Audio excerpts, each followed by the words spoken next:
NFL player approaches a soldier holding a flag before the game. No one could foresee what followed next. The NFL protests brought the league not only a massive amount of backlash but also gave them a run for their money, as ratings, viewership, ticket sales and attendance came to an awful new low. Players seemed uninterested or unaware the side effects of their anthem-hating protests would be of such magnitude, with some protesting even these past couple of weeks. Despite the league's efforts to pay attention to the ground rules that come with the anthem, meaning no player should kneel anymore, not only no one was sanctioned if kneeling did occur, but players seemed careless to obey the sports organization's provisions. Even so, there are still teams that can shock the nation. When the Arizona Cardinals receiver ran towards a U.S. airman to confront him, many remained jaw-dropped and in disbelief at his move.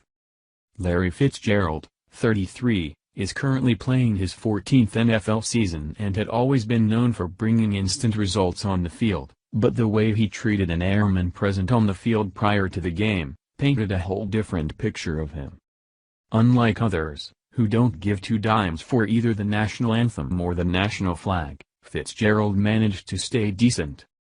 Fitzgerald's statistics suggest he has 31 catches, 361 yards and 5 touchdown receptions in 5 games, which is equal to the whole Jets team. Jets coach and former Cardinals defensive coordinator Todd Bowles answered, "I don't have any bad ones. Larry's one of those guys who you look up his past and everything else and it looks squeaky clean, as far as I know. Larry's been nothing but great to me. He's a very giving person off the field.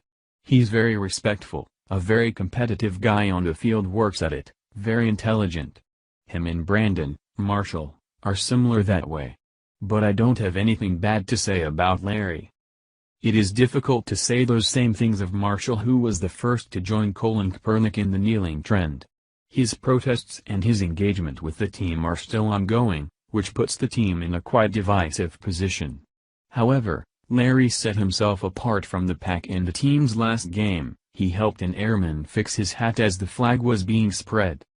Fitzgerald noticed that the airman's hat has fallen off as he stood, holding the flag. Out of respect for the flag, the airman did nothing and continued the ceremony, so Larry approached him and helped him put his hat back on.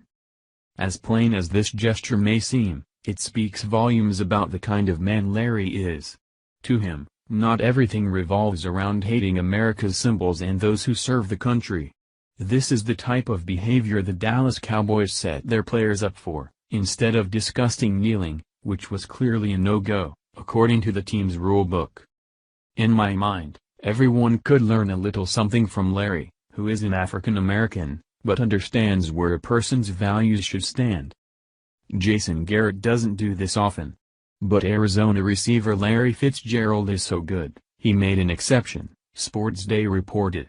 The Cowboys head coach has put together a tape of Fitzgerald to show his players how to play the game.